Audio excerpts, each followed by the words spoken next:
Hey everyone, buckle up because today we're diving headfirst into the world of quantum computing. It's one of those things, right? You hear the words thrown around, quantum this and quantum that, It seems like it's constantly on the brink of changing everything. and it very well might. So we're cutting through the hype today to really break down why this quantum race is a big deal. It's not just an upgrade, it's like discovering a whole new type of computing. Right, exactly. So for anyone who feels a little lost, like me sometimes, let's just lay it all out. Quantum computing?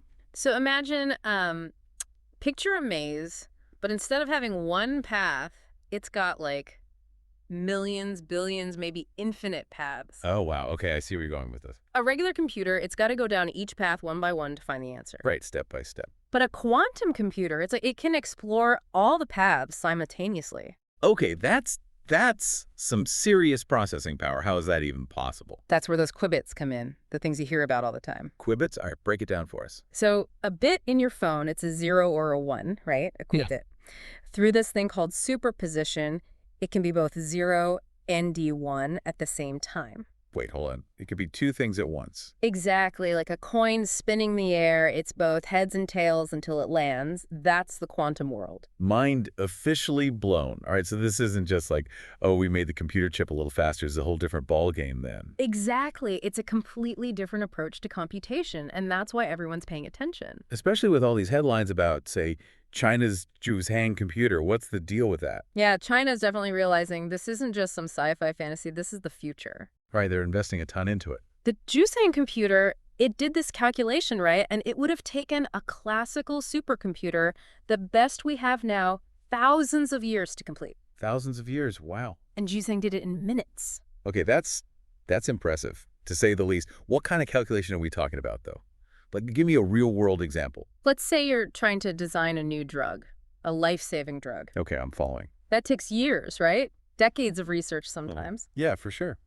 Jusang's accomplishment suggests we could be doing that kind of research in a matter of hours. Wow, that's the kind of potential we're talking about then. Exactly. It has the potential to revolutionize so many fields. And on top of all that, they launched a quantum satellite, right?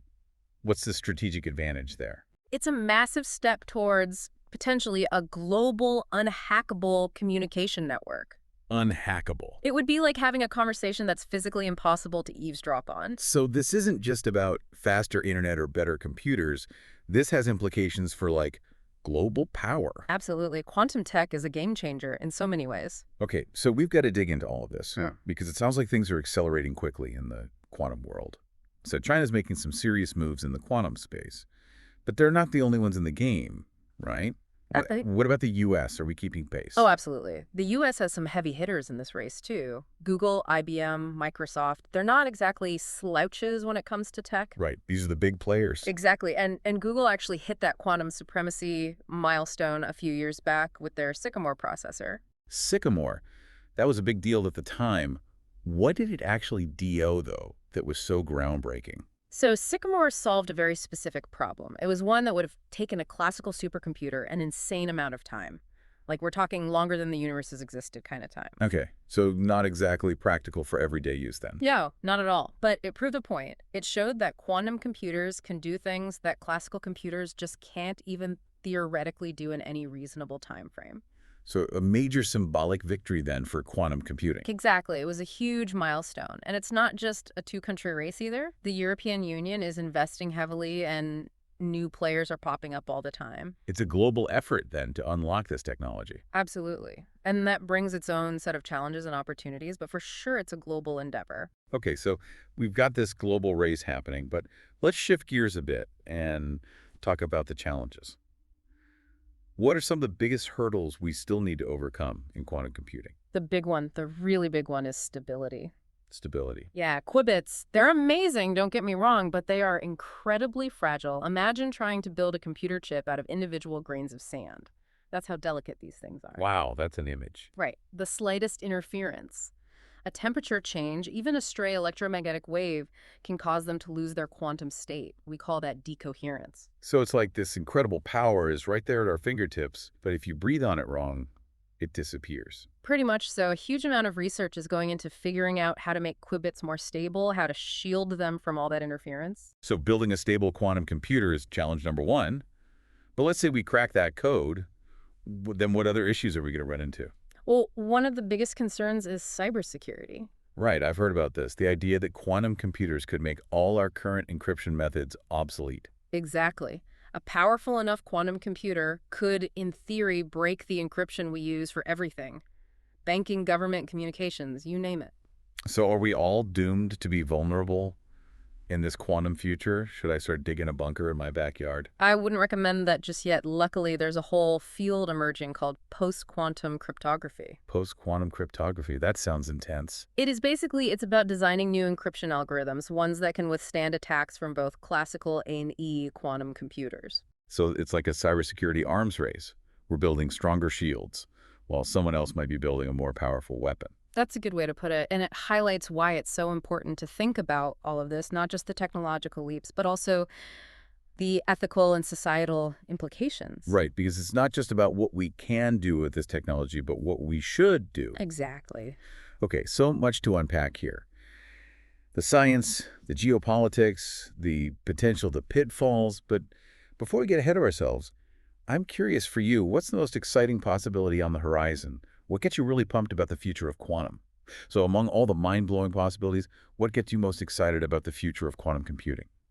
For me, it's the potential for scientific breakthroughs. That's what Hmm. really gets me going. Okay, yeah, elaborate on that. Just imagine using quantum computers to, design entirely new materials. Oh, well. We could have super efficient solar panels, lighter and stronger aircraft, things we haven't even dreamed of yet. Things that would revolutionize so many industries. Exactly. Or picture this, simulating complex molecules to create new drugs and therapies, cures for diseases that seem impossible now. It's like we're on the verge of this whole new level of understanding of ourselves, the universe, everything. Yeah, and that's the thing. This isn't just about faster computers. It's a fundamental shift in what's possible. It's like opening up a door to a whole new room of possibilities we didn't even know existed. Exactly. And here's the kicker. This technology, it's still in its infancy. What we're seeing now, these are just the first baby steps. So what you're saying is it's going to get even crazier than this? Oh, absolutely. This could be bigger than the internet, bigger than anything we've seen before. Okay, so where do we fit into all of this? Yeah. What can we, the non-scientists, do to prepare for this quantum future? Should we be investing in Quibbit startups or something? I wouldn't recommend rushing to buy stock just yet. Okay, fair enough. The most important thing is to stay informed, stay engaged. Don't check out, basically. Right, because this technology, it's going to touch every aspect of our lives. It's not just something for scientists and engineers to worry about. It's like we have a responsibility to understand what's happening, what's at stake. Exactly. This quantum future, it's not predetermined. It's something we're all creating together. The choices we make today will determine what it looks like. So the more we know, the better equipped we are to make those choices. Exactly. This isn't just about understanding the technology. It's about shaping the future we want to see. Wow. Okay, so much to think about. This has been an incredible deep dive. Thank you so much for, taking us down the rabbit hole of quantum computing. My pleasure. It's always exciting to talk about this stuff. As we wrap up here, what's the one big takeaway you really want our listeners to walk away with? Just remember this. The quantum revolution, it's not science fiction. It's not some far-off future. It's happening right now. It's happening whether we're ready for it or not. Exactly. And the choices we make today will determine what that future holds. That's a powerful thought to end on. On that note, we're out of time for today's deep dive. Thanks for joining us on this wild ride into the world of quantum computing. Don't forget to subscribe and check back for more fascinating explorations into, well, everything. Until next time, keep asking those big questions and never stop exploring.